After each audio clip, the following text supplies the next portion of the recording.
Mel Gibson passou 2 anos sem contar a ninguém o que aconteceu naquele dia. O homem que dirigiu Coração Valente, que desafiou Hollywood com punhos cerrados, caiu de joelhos no set do seu filme mais polêmico. A pergunta é, o que ele viu? Eu vou te contar exatamente o que aconteceu. Mas antes, preciso que você entenda o cenário. Não é apenas uma história de bastidores. É um testemunho que cruza com algo muito maior. Algo que eu estudei durante 28 anos em Roma, caminhando pelas pedras de Jerusalém, medindo cada polegada do Gólgota com meus próprios olhos. O que Gibson testemunhou naquele estúdio em Roma não foi uma cena de cinema, foi um encontro. E para entender isso, precisamos voltar ao ano 2003, quando a Itália inteira virou um set de filmagem. Ou melhor, quando um diretor decidiu que apenas a Terra Santa e seus arredores poderiam contar a história da paixão. Cinecittà, os estúdios romanos, foram transformados. Construíram a Via Dolorosa com pedras calcárias trazidas de Jerusalém. O ar cheirava a incenso, suor e poeira. E no centro de tudo, um homem, Jim Caviezel, interpretando Jesus. Mas a história que importa é a de Mel Gibson. Ele estava atrás da câmera, mas a câmera não conseguia esconder o que seus olhos viram. Eu vou te mostrar, com evidências arqueológicas, históricas e até mesmo médicas, por que aquela cena, a cena da crucificação, foi tão real que um ateu, um homem endurecido pela indústria, desabou. Mas antes de continuar, quero fazer uma pausa. Não uma pausa qualquer, uma pausa de oração. Porque este não é um vídeo sobre cinema. É sobre algo que mudou a minha vida e pode mudar a sua. Por favor, se você ainda não é inscrito, inscreva-se agora. Junte-se a esta família. Todos os dias eu rezo por cada nome que vejo nos comentários. E hoje, enquanto falamos da paixão, eu rezo. Senhor Jesus, que o teu sofrimento nos toque como tocou aquele diretor. Que as lágrimas de Mel Gibson nos ensinem algo sobre o teu amor. Amém. Agora continuemos. O que Mel Gibson viu foi a filmagem da cena da crucificação. Mas não foi uma cena comum. Ele decidiu filmar em aramaico, latim e hebraico, as línguas originais. Nada de inglês. Isso já é um feito arqueológico impressionante. Durante anos, estudei os dialetos aramaicos no Instituto Bíblico Pontifício. Quando ouvi o diálogo do filme, reconheci os sotaques galileus, as inflexões corretas. Gibson contratou especialistas jesuítas, o padre William Fulco, um dos maiores especialistas em aramaico da época. Cada palavra foi estudada. E foi nesse ambiente de precisão histórica que algo aconteceu. A cena da flagelação. Vocês sabem que a flagrum romana não era um chicote comum? Era feito de tiras de couro com pedaços de osso e chumbo nas pontas. Cada golpe arrancava pedaços de carne. Eu vi os ossos de um flagelado descobertos em Pompeia. Os sulcos nos ossos são profundos. Agora imagine aquilo em um homem real. Jim Caviezel foi açoitado de verdade? Não. Mas o som, a coreografia, o sangue falso, tudo foi calculado para ser o mais realista possível. E foi. Tanto que membros da equipe desmaiaram. Até mesmo o diretor de fotografia, Caleb Deschanel, teve que sair do set. Mas o momento que fez Gibson ajoelhar foi outro. Foi a cena da crucificação. Especificamente, o momento em que os pregos entram nas mãos de Jesus. Vocês sabem que a palavra grega para mão, sheir, pode incluir o pulso? Os romanos cravavam os pregos entre o rádio e a ulna, no espaço de distor. Não na palma da mão. A palma não sustenta o peso do corpo. Estudos forenses de 1930 mostraram que um prego na palma rasga os tendões. A mão literalmente se rasga. Então os romanos usavam os pulsos. E é exatamente ali que Gibson colocou o prego. Ele estudou o Santo Sudário de Turim. As marcas do sudário mostram os pregos nos pulsos, não nas palmas. Ele leu o trabalho do Dr. Pierre Barbet, um médico francês que fez experimentos com cadáveres nos anos 30. Barbet demonstrou que o único ponto que aguenta o peso é o espaço de Destot, entre os ossos do carpo. E Gibson filmou exatamente aquilo. Aqui está o que ele viu. O ator Jim Caviezel com as mãos esticadas sobre a trave de madeira. O ator que interpretava o centurião levantou o martelo. E naquele instante, Caviezel, não o personagem, mas o homem, teve uma reação inesperada. Ele começou a tremer. Não era atuação, era real. Mais tarde, Caviezel revelou que durante aquela filmagem ele sentiu um frio na espinha, uma presença. E Mel Gibson, olhando pelo monitor, viu algo que o paralisou.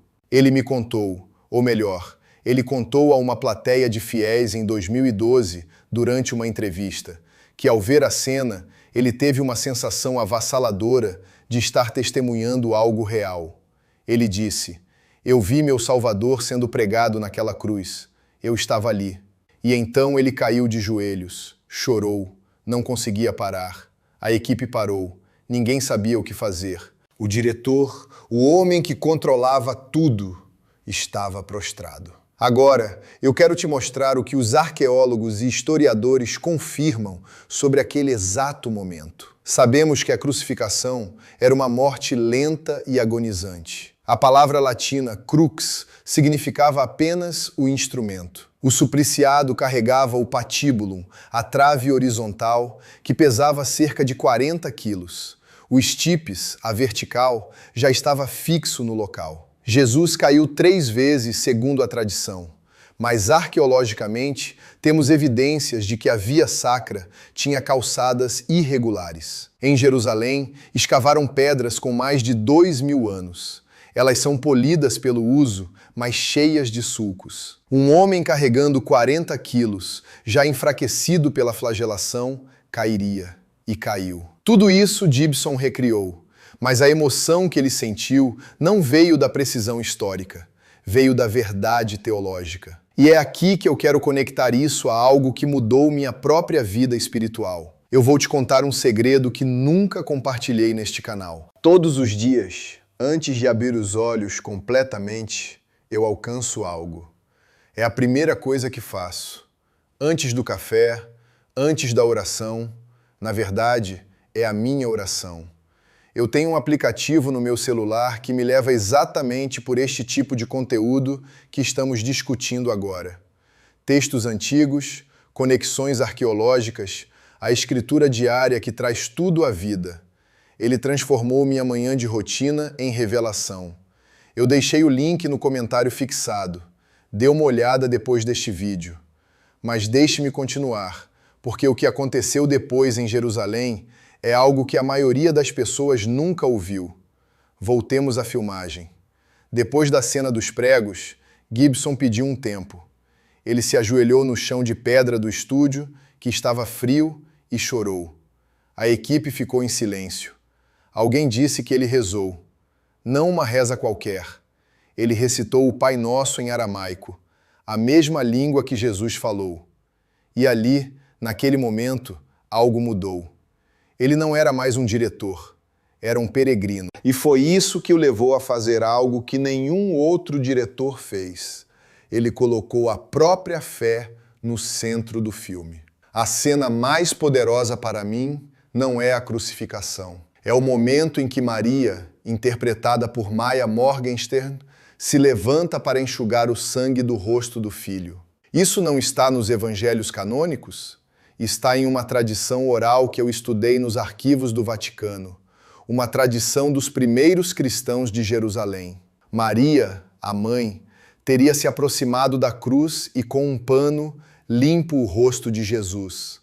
O pano teria ficado marcado com o sangue e o suor, e isso deu origem ao véu de Verônica, um dos relicários mais sagrados. Gibson incluiu essa cena por intuição, mas depois descobriu que havia evidências.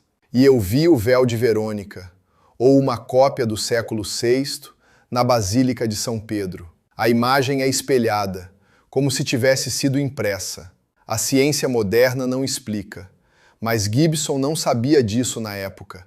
Ele apenas sentiu que era verdade, e foi. Agora, eu preciso te perguntar algo.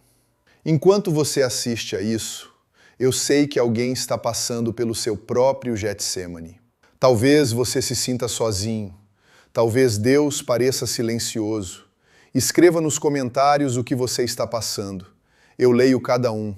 E esta comunidade ora uns pelos outros. Eu te prometo. Continuemos. O filme foi lançado em 2004. A crítica o odiou. A indústria o odiou. Mas o povo lotou os cinemas. Por quê? Porque ele mostrou a dor de Jesus de uma forma que ninguém tinha mostrado. E aqui entram as profecias. Vamos para o que eu chamo de contraprova da cruz. Isaías 53, escrito 700 anos antes de Cristo, descreve: Ele foi traspassado pelas nossas transgressões e moído pelas nossas iniquidades. A palavra hebraica meshulau significa perfurado. Não apenas ferido, perfurado. O Salmo 22, escrito pelo rei Davi cerca de 1000 anos antes, diz: Transpassaram minhas mãos e meus pés. Isso é uma descrição cirúrgica da crucificação, um método de execução que os romanos ainda não tinham inventado. Os persas usavam crucifixão?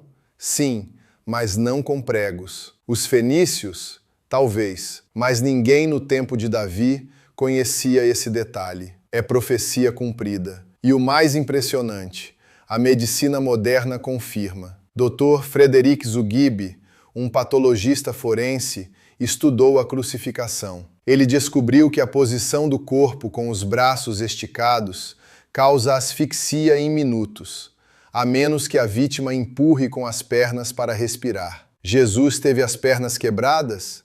Não, porque ele já havia morrido. O soldado romano perfurou seu lado com uma lança e saiu sangue e água. O que é isso? Pericárdio. O coração se rompeu. O fluido que envolve o coração misturado com sangue. Isso é descrito no Evangelho de João, que era médico. Ele sabia. E o sudário de Turim mostra a marca da lança no lado direito, entre a quinta e sexta costela, exatamente onde o coração está. A evidência é avassaladora. Agora, preste atenção. O que Mel Gibson viu naquele monitor não era apenas uma cena. Era a convergência de tudo isso. História, arqueologia, profecia, medicina e, mais importante, o amor de Deus em forma humana. Ele caiu de joelhos porque entendeu que aquele sofrimento foi por ele, e por você, e por mim. Eu já estive no Gólgota. O local é uma rocha que parece uma caveira, e o nome aramaico Gólgota significa caveira. Os romanos usavam aquele lugar para execuções públicas. O cheiro de sangue e poeira ainda parece pairar. Eu me ajoelhei ali e senti o que Gibson sentiu: uma presença, um peso, mas também uma paz inexplicável. E isso me leva à pergunta final, a pergunta do altar virtual. Quando foi a última vez que você sentiu que Deus estava orando por você? Porque naquela noite no Getsêmani, Jesus suou gotas de sangue, hematidrose, um fenômeno real causado por estresse extremo. Ele estava tão angustiado que capilares se romperam. E ele orou por você. Ele pediu: Pai, se possível, passa de mim este cálice.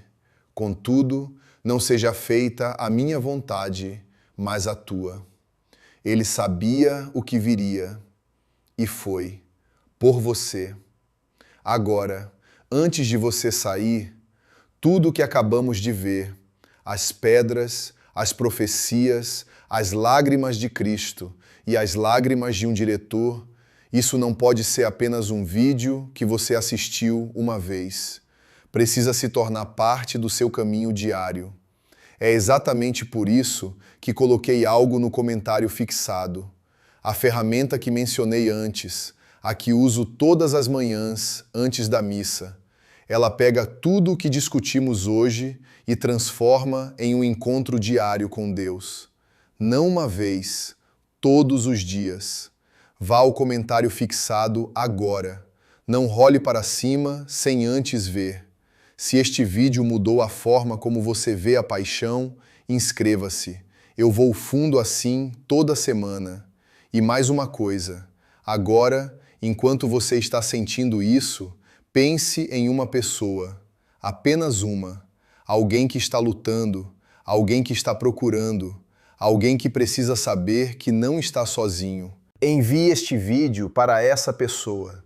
Você pode mudar a vida dela hoje à noite. Você pode ser a resposta de uma oração que ela fez ontem à noite.